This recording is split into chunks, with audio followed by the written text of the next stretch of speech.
So pre-season testing has finished. Who's laughing at the front and who's slacking at the back? Also, the two slowest teams from last year have launched their cars this week, and Bernie urges help with these new teams coming into Formula One. All of this in this week's Lewis Round F1 update.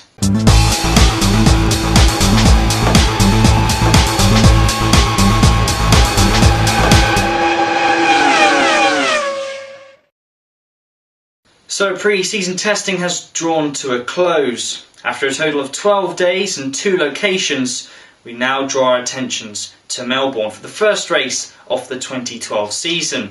So what have we learnt from pre-season testing?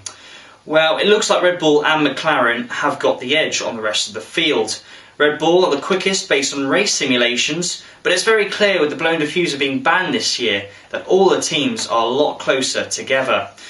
Lotus and Mercedes look very good, and they look like they have made the progress from last year and could seriously challenge McLaren and Red Bull at the start of the year, especially if one of those two do slip up in one of those first flyaway races. Ferrari, however, don't look like challenging for wins or even a podium after they have had a terrible pre-season struggling to understand their car, and also the car is one of the harshest on its tyres. Ferrari's technical director Pat Fry was very downbeat, saying expecting his team to not even be in contention for a podium place. Now, the problem with that is Ferrari have got Mercedes and Lotus and even Force India looking like they have made improvements from last year, and they could see themselves struggling to even finish 8th in the first race of the year. The midfield teams all seem relatively positive with how their pre-season has got on. Force India's Sauber, Toro Rosso and Williams aiming to close the gap on the front-running teams, as well as battling and competing amongst themselves. Caterham F1 will certainly be aiming to join that midfield group after they've spent the whole of last year racing themselves pretty much. They have had by far the best pre-season test they've ever had in their coming into their third season of Formula One. The car definitely seems to be an improvement from last year as well.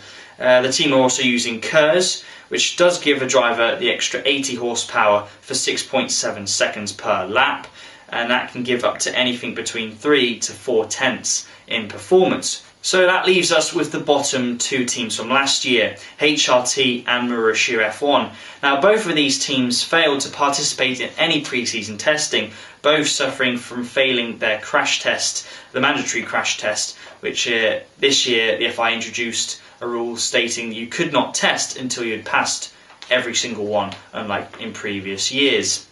Now, Narain Karthikeyan of HRT was driving the new 2012 car at Circuit of Catalunya, competing in a filming day, which they are allowed to do. I think they're allowed up to 60 miles of filming. While Marussia were at Silverstone doing the same thing. This has allowed both teams to essentially shake down their car, with both teams not suffering any problems. It will give them the confidence that they can push on developing the cars once more once the F1 circus arrives in Melbourne. Narain Karthikeyan spoke about the new F112, saying, "Today was a shakedown and I've had the honour to be the first driver to test it. The first impressions are quite good. It's definitely a step up from last year's car. We wouldn't do any setup work or stuff like that because everything seems to be working fine and there are no major problems, so we can look forward to the season ahead." Marussia F1 have been cleared to race at Melbourne in 2 weeks' time after passing the crash tests at the second attempt. The Banbury-based team, technical consultant Pat Simmons, says a more robust solution to the previous problem had been designed and the team were now looking forward to getting on with the racing season. He said, "After a challenging few weeks for the team, we are pleased to have overcome the last hurdle of the final FIA observed crash test, which we passed today. We were thrilled to see the new car out on track over the past 2 days, and whilst we have not a lot of catching up to do, we will take heart from the fact that everything is back on a more positive trajectory." And Eccleston has now floated the idea of back markers being given access to one of the previous season's front-running cars for a period of 3 years, before reverting to being a constructor again. He said, "What I've been proposing is perhaps some of the teams at the bottom of the grid should be able to run last year's constructors' cars. So one of the other teams that you mentioned, HRT and Marussia, could turn last year's McLaren or last year's Red Bull for 3 years until they get themselves together, and then they can go back to being a constructor.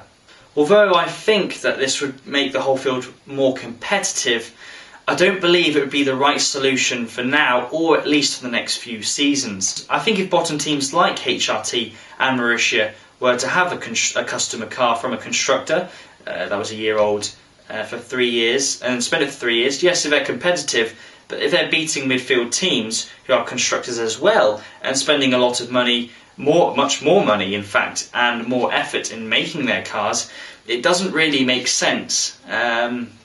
Midfield teams wouldn't agree with it, and I personally believe it won't really happen. F1 is very much a prototype motorsport. It's the only one really left.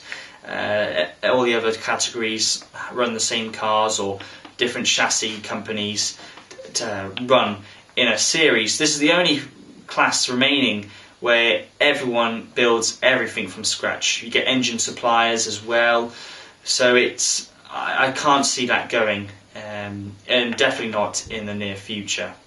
That's it for this week's F1 update. Please comment, rate and subscribe. You can keep up to date anywhere you are at Lewisroundf1 via Facebook or Twitter, or if you want to get hold of all the latest breaking news, reactions and gossip, just go to www.lewisroundf1.co.uk. Thank you very much for watching, and I will be back next week with more Formula One news.